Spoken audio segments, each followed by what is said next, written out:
여러분 안녕하십니까? 2월 23일 뉴스 시작합니다. 지난주에 이어 상승장을 이어가던 코스피가 외국인의 1조 원 넘는 셀코리아에 장중 5,800선을 내줬습니다. 주말 지나 장 초반 사상 첫 5,900선을 돌파했고 반도체 대장주들은 역대 최고가를 경신했지만 오후 들어 약세를 보이는 모습인데요. 증시 흐름 먼저 짚어보겠습니다. 오서영 기자. 네, 오서영입니다. 네, 오후 코스피 흐름 어떻습니까? 네, 코스피는 5,903에 개장한 뒤 5,931선까지 밟았지만 3시 현재는 5,800선 초반에서 거래되고 있습니다. 나흘째 팔자세인 외국인이 1조 2천억 원 넘게 매도한 영향에 5,790선까지 떨어졌는데요. 현재는 소폭 올라 지난주 금요일보다 0.4% 다시 상승하고 있습니다. 기관은 1,500억 원 순매도하고 있고 개인은 1조 2천억 원 순매수하고 있는데요. AI 훈풍 속 삼성전자와 SK하이닉스는 장 초반 각각 19만 원대, 98만 원대까지 올랐는데요. 현재 삼성전자 상승폭을 줄였고 SK하이닉스는 하락 전환했다가 다시 상승세로 돌아섰습니다. 상호간세 위법 판결 이후 자동차주는 오름세를 보이면서 특히 현대차는 2%대 상승 중입니다. 코스닥은 기관이 3천억 원 가까이 매도하며 0.2%대 하락해 이틀째 약세를 이어가고 있습니다.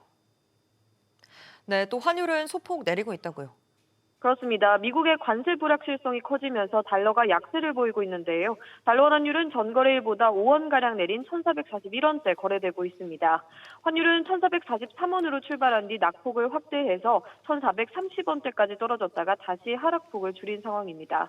최근 변동성이 커진 환율 흐름과 관련해서 한국은행은 올해 들어 개인의 해외 투자 지속과 또 외국인의 국내 주식 순매수 등에다가 미 달러화와 엔화 움직임에 영향을 받았다고 분석했는데요. 이창용 한은 총재는 국회 업무보고에 출석해서 주가는 반도체 등의 주요 업황 호조에 힘입어 크게 올랐지만 인공지능 과잉 투자와 기존 산업 대체 우려 등의 변동성이 커지는 모습이라고 언급했습니다. SBS 비즈 오서영입니다. 요즘 증시 자금이 흐르는 추이를 보려면 ETF의 등락을 살펴보는 게 필수입니다.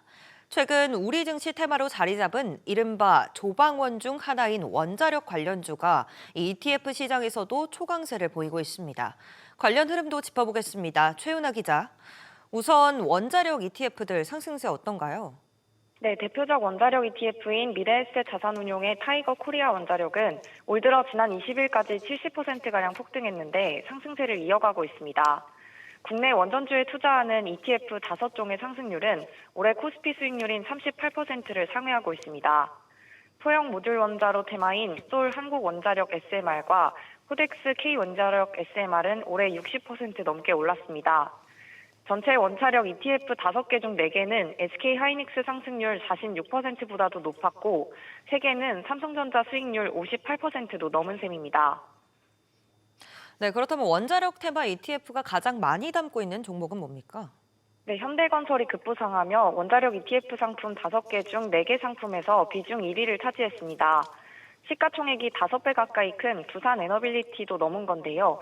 ETF는 종목별 비중 최대 한도가 있어 두 종목은 유사한 비중을 할당받지만 올해 두산에너빌리티가 37% 오르는 동안 현대건설이 83% 급등하며 현대건설 비중이 더 커졌습니다. 현대건설은 건설주로 분류되지만 지난해부터 원전 시공사로서 면모가 부각됐고 이달 들어 MSCI 한국 지수에도 편입됐습니다.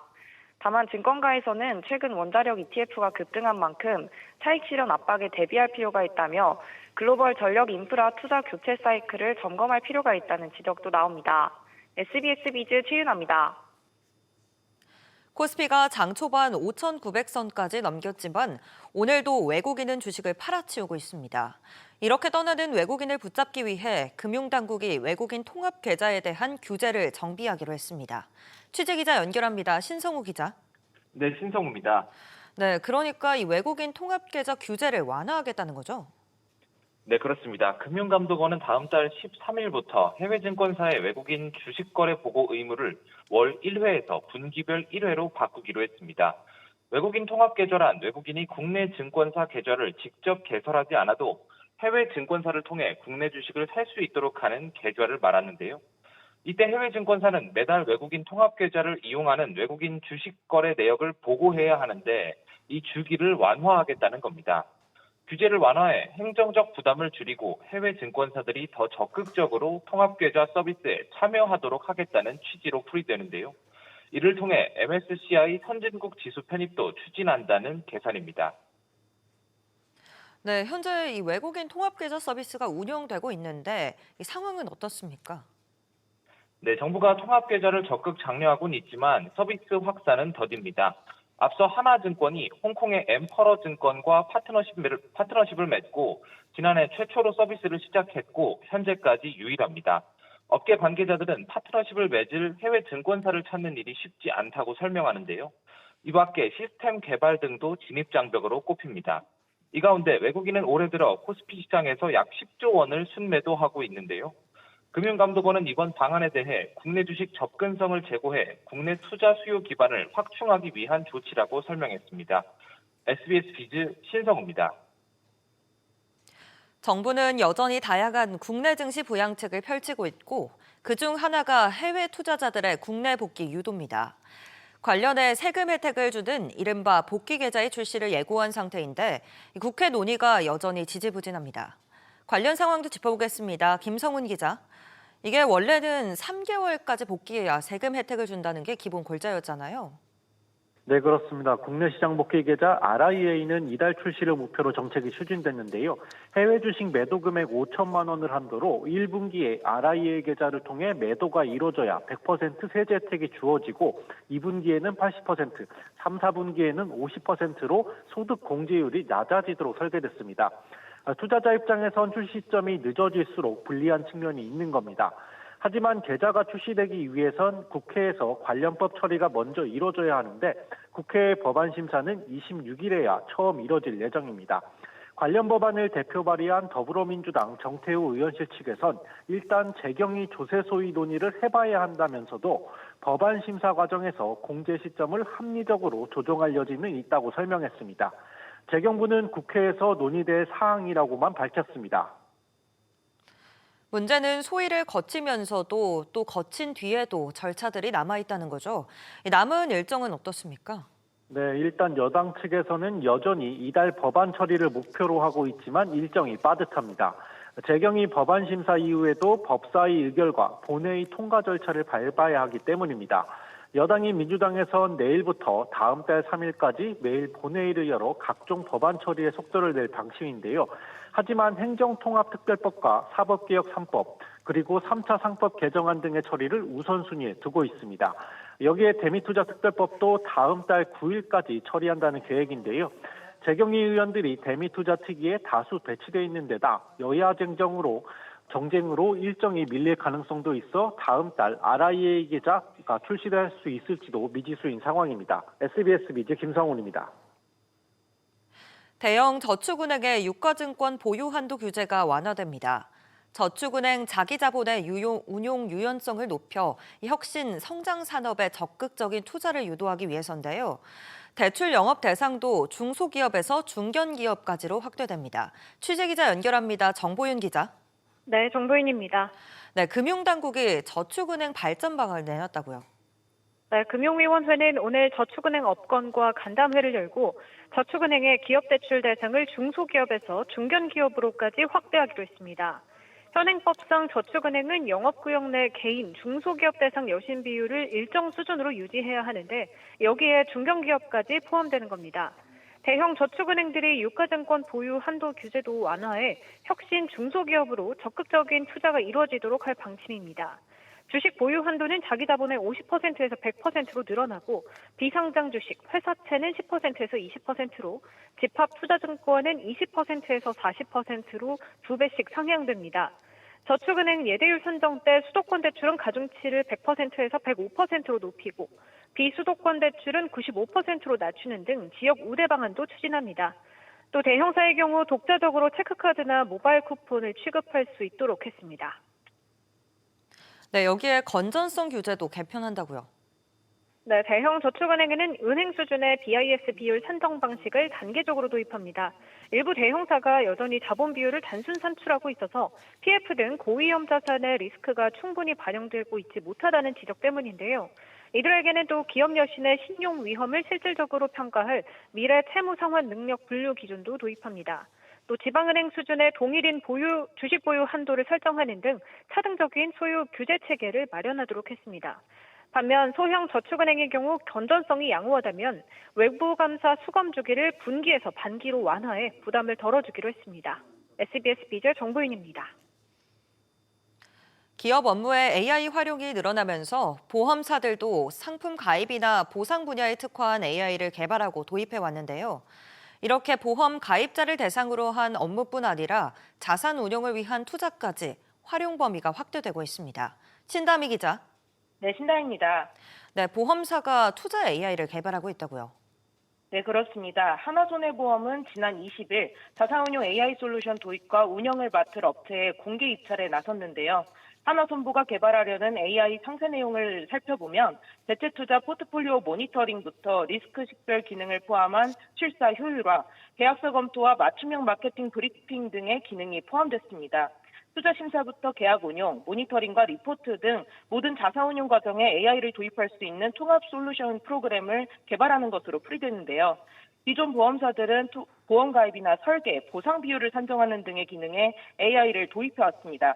그러나 하나손보는 자산운용 분야까지 AI 도입을 확대하며 선제적 투자에 나서려는 것으로 풀이됩니다. 하나손보는 POC, 개념 증명 과정을 진행하는 상황이라며 투자 규모 등이 구체화되진 않았다고 설명했습니다.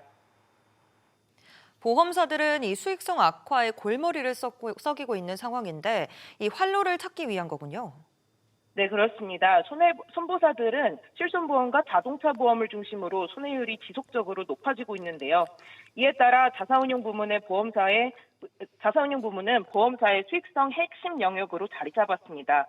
하나손보는 의료 이용률 상승과 보험사고 증가에 따라 보험 손익이 줄어들며 지난해 당기순이익이 1년 전보다 5.6% 감소했다고 밝혔는데요. 다만 자산운용 역량은 견조한 수준을 유지하면서 지난해 투자 손익은 1년 전보다 21.4% 늘어난 6,134억 원을 달성하며 본업에서의 부진을 메웠습니다. SBS 비즈 신다입니다. 노스페이스 등을 운영하는 성기약 영원무역그룹 회장이 공정거래위원회로부터 검찰 고발 조치를 받았습니다. 각종 규제를 받는 대기업 진단으로 지정되는 걸 피하기 위해 관련 자료 등을 허위로 제시한 혐의입니다. 취재기자 연결해 알아보겠습니다. 신채연 기자. 네, 신채원입니다. 네, 구체적으로 어떤 부분이 문제가 됐습니까? 네, 공정위에 따르면 성기학 회장은 공정위에 대기업 집단 지정을 위한 자료를 제출하면서 친족회사 등 모두 82곳에 대한 내용을 3년에 걸쳐 누락시켰습니다. 성 회장 본인이 지분 100%를 보유한 회사를 비롯해 딸들이 소유한 회사, 남동생이 소유한 회사 등을 소속회사 현황에서 빠뜨렸는데요. 이 가운데 두 딸이 소유한 레이앵코와 이케이텍 피오콘텐츠는 영원무역홀딩스 등 영원의 주력 계열사와 거래관계를 유지한 걸로 조사됐습니다. 영원은 2021년부터 대기업 집단으로 지정되어야 했지만 자료를 허위로 제출하면서 2024년이 돼서야 지정됐는데요. 그러면서 대기업에 적용받는 각종 규제도 피해간 셈입니다. 네, 대기업 집단이 되면 어떤 규제를 받습니까? 네, 대기업 집단으로 지정되면 각종 현황 공시를 의무적으로 해야 하고 특수 관계인에게 부당한 이익을 제공하는 것이 금지됩니다. 하지만 영원은 계열사 자료를 누락해 2023년까지 3년 동안 대기업 집단 규제를 적용받지 않았는데요. 이에 따라 성 회장의 둘째 딸 성래연 부회장에 대한 지분 증여 등 경영승계 과정도 공시되지 않았습니다. 성 회장이 3년 동안 누락한 회사들의 자산 합계액은 3조 2,400억 원으로 공정위가 동일인의 지정자료 허위 제출 행위를 적발한 건 중 역대 최대 규모입니다. 공정위는 법 위반의 중대성이 크다고 보고 성 회장을 검찰에 고발하기로 했습니다. SBS 비즈 신채원입니다. 대통령이 나서서 물가 안정을 강조하고 있지만 일부 업체들의 나몰라라식 가격 인상은 계속되고 있습니다. 햄버거에 이어 호텔 뷔페도 가격을 올리면서 먹거리 부담이 갈수록 커지고 있습니다. 김한나 기자, 어떤 호텔이 가격을 올립니까? 네, 하나호텔앤드 리조트가 운영하는 더 플라자 호텔이 다음 달부터 세븐스퀘어 뷔페 가격을 올리는 것으로 나타났습니다. 평일 점심은 14만 5천 원에서 16만 원으로 10%, 평일 저녁은 16만 5천 원에서 17만 원으로 3% 비싸집니다. 주말 가격도 18만 원에서 18만 5천 원으로 5천 원 오릅니다. 하나호텔앤드 리조트는 전반적인 물가 인상 여파로 인해 가격 조정을 결정했다고 설명했습니다. 앞서 롯데와 신라, 조선 등의 호텔들도 새해 들어 뷔페 가격을 줄줄이 올리면서 20만 원 선 가격이 일반화되고 있습니다. 네, 대통령의 경고에도 먹거리 가격은 줄줄이 오르고 있습니다. 네, 그렇습니다. 버거킹은 지난 12일부터 일부 단품 가격을 200원씩 인상했고요. 맥도날드 역시 35개 메뉴 가격을 평균 2.4% 올리면서 빅맥 세트가 7,600원으로 인상됐습니다. 간단하게 한 끼를 해결할 수 있던 김밥도 평균 가격이 지난달 3,800원으로 1년 전보다 7% 넘게 올랐습니다. 고환율 등의 영향으로 쌀과 소고기, 닭고기, 계란 등 주요 식재료 가격이 들썩이면서 외식 물가가 연쇄적으로 뛰고 있습니다. SBS 비즈 김한나입니다. 고용노동부가 장시간 노동이 의심되는 사업장 50여 곳을 감독한 결과 모든 사업장에서 법 위반이 적발됐습니다. 수십억 원 규모 각종 수당을 제대로 지급하지 않으면서 법정 근무 시간 한도를 넘겨 일을 시켰습니다. 서주연 기자. 네, 서주연입니다. 네, 구체적으로 어떤 법 위반들이 적발됐습니까? 네, 노동부는 근무 교대제를 운영하거나 특별 연장 근로를 반복적으로 활용하는 제조업체 45곳과 항공사 4곳을 조사한 결과 모두 261건의 법 위반이 있었다고 밝혔습니다. 우선 절반이 넘는 24곳이 연장 근로 한도를 초과했는데요. 한 철강 제품 제조사의 경우 해외 납기 일정 등을 이유로 200여 명의 근로자에 대해 10개월 동안 연장 근로 시간 한도보다 평균 주당 13시간을 더 일을 시킨 것으로 드러났습니다. 연장, 야간, 휴일 근로 수당 등을 체불한 곳은 60%가 넘었는데요. 체불액은 모두 22억 3천만 원에 달했고 이 가운데 한 철강업체가 절반에 가까운 12억 원 규모의 수당을 체불한 것으로 나타났습니다. 이 밖에 전체 절반이 넘는 업체들이 근로자에 대한 안전보건교육과 건강관리에 소홀한 것으로 나타났습니다. 네, 또 항공사 승무원들에 대한 부당한 관행도 대거 적발됐다고요. 네, 항공사 4곳에서 모두 18건의 법 위반이 적발이 됐는데요. 순수 비행 시간만 근로 시간으로 인정하고 이외 비행을 위한 준비 작업인 브리핑 시간 등을 근로 시간에서 빼는 게 관행처럼 이어져 왔고 비정규직 승무원들에겐 비행 수당을 제대로 지급하지 않는 등 모두 12억 원대 수당과 임금 미지급이 있었던 것으로 나타났습니다. 노동부는 시정 지시와 과태료 처분을 예고하는 한편 올해는 장시간 근로감독 대상을 기존 50여 곳에서 200곳으로 확대하기로 했습니다. SBS 비즈 서주연입니다. 정부는 다주택자 등에 대해선 대출을 막으려는 움직임이 나타나지만 서민 관련 대출에서는 이른바 잔인한 금융을 없애겠다는 모습을 보이고 있습니다. 이런 흐름 속에서 보험사들의 대표적인 서민 급전대출, 보험 계약 대출의 금리가 내려가는 걸로 확인됐습니다. 어떤 방식으로 내려가는지 단독 취재한 기자 연결합니다. 이민우 기자. 이게 일단은 업계 자체적인 인하 움직임이던데 구체적으로 어떤 단계입니까? 네, 보험업권이 오는 4월부터 대출금리의 예금자 보험료와 서민금융진흥원 출연금과 같은 각종 법적 비용을 반영하지 않기로 했습니다. 동시에 연 2회 이상 금리 산정이 적정한지 점검해야 합니다. 생명보험협회는 이런 내용을 담은 대출금리 체계의 합리성 제고를 위한 모범 기준을 내고 의견을 수렴하고 있습니다. 생보협회 관계자는 은행법 개정 취지에 맞춰 법적 비용 반영 제한 등을 선제적으로 시행하려는 것이라고 설명했습니다. 은행권에서는 관련 규정이 오는 7월부터 시행될 예정입니다. 특히 전체 가계대출의 절반 이상을 차지하는 보험계약 대출에도 적용되는데요. 보험계약 대출은 해약 환급금을 담보로 최대 95%까지 빌릴 수 있는 상품으로 경기 침체 때 수요가 늘어나는 대표적인 불황형 대출입니다. 조만간 손해보험협회도 유사한 기준 마련에 나설 전망입니다. 네, 실제로 이 보험사 대출 금리가 내려갈 가능성도 있는 겁니까? 네, 현재 보험계약 대출의 경우 가상금리가 1.5% 수준인데 일부 보험사들이 시행에 맞춰 금리 조정 가능성을 검토 중입니다.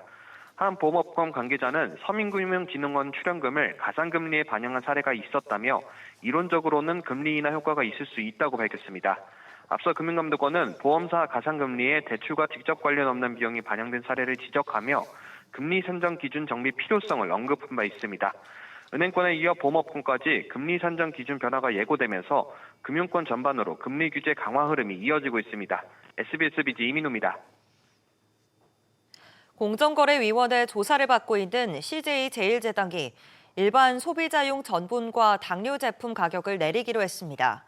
CJ제일제당은 최근 국제 원재료 가격을 반영하고 정부의 물가 안정 기조에 적극 동참하는 취지라며 최대 5% 가격을 인하하겠다고 밝혔습니다.